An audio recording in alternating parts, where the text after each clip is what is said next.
big breaking news now after Devendra Fadnavis, the Deputy Chief Minister, now Maharashtra Chief Minister Eknath Shinde has jumped in to the case. He has reacted and he has said that the Chief Minister spoke to the Commissioner of Police and further assured the strictest of punishment for the accused. Listen in to what the Chief Minister said. बिलकुल असं होणार नाही. मी स्वतः police आयुक्तांशी बोललोय. यामध्ये कुठल्याही प्रकारची लापरवाही किंबहुना काही कुणाला पाठीशी घालण्याची आवश्यकता नाही, घातलं जाणार नाही. आणि जे काही नियमानुसार कायदेशीर कठोर कारवाई जी आहे यामध्ये होताना आपल्याला दिसेल आणि ती दिसते. त्यामुळे कुठल्याही परिस्थितीमध्ये कायदा सुव्यवस्था राखण्याचं काम पोलिसांचं आहे. त्याप्रमाणे मी आयुक्तांना सूचना दिलेल्या आहेत, निर्देश दिलेले आहेत. बिलकुल असं होणार नाही. मी स्वतः पोलीस आयुक्तांशी बोललोय. यामध्ये कुठल्याही प्रकारची लापरवाही किंबहुना काही कुणाला पाठीशी घालण्याची आवश्यकता नाही, घातलं जाणार नाही.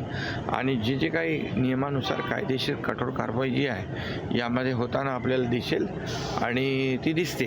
त्यामुळे कुठल्याही परिस्थितीमध्ये कायदा सुव्यवस्था राखण्याचं काम पोलिसांचं आहे. त्याप्रमाणे मी आयुक्तांना सूचना दिलेल्या आहेत, निर्देश दिलेले आहेत.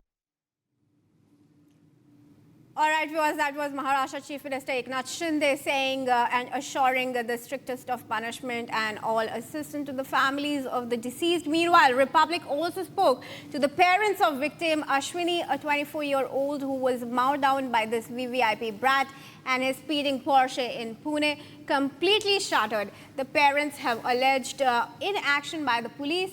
They say what happened to their daughter must not happen to anyone else. Listen in as they continue their fight. केस में एक रईसजादे का बेटा करोड़ों की कार से दो परिवारों को उजाड़ देता है। एक बेटी जो सिर्फ 24 से 25 साल की है, अपने मेहनत से इस मुकाम पर पहुंची थी, उसके पूरे परिवार में मातम छा गया है। जबलपुर में मैं अश्विनी कोस्टा के परिवार के साथ हूँ। उनके पिता हैं, उनकी माँ हैं, परिवार के तमाम लोग हैं। और सबसे अच्छी बात है कि दुखी तो ये लोग हैं, लेकिन एक बड़ा संदेश देने की कोशिश कर रहे हैं कि जो इनकी बेटी के साथ हुआ, एक रईसजादे के बेटे की वजह से वो किसी और परिवार के साथ ना हो। इस दुख की घड़ी में भी ये मैसेज ये परिवार देना नहीं भूल रहा है। सर से ही मैं बात करूँगा। सर, सबसे पहला और सीधा सवाल मेरा, वहाँ जब आप गए, जैसे भी आपको इन्फॉर्मेशन मिली फ़ोन के जरिए, सिस्टम से कितना परेशान हुए आप वहाँ के? क्या केस को दबाने की कोशिश वहाँ का पुलिस प्रशासन कर रहा था? नहीं, ऐसा कुछ तो मेरे को समझ में नहीं आया। बाकी सहयोग नाम की तो कोई चीज़ वहाँ थी नहीं।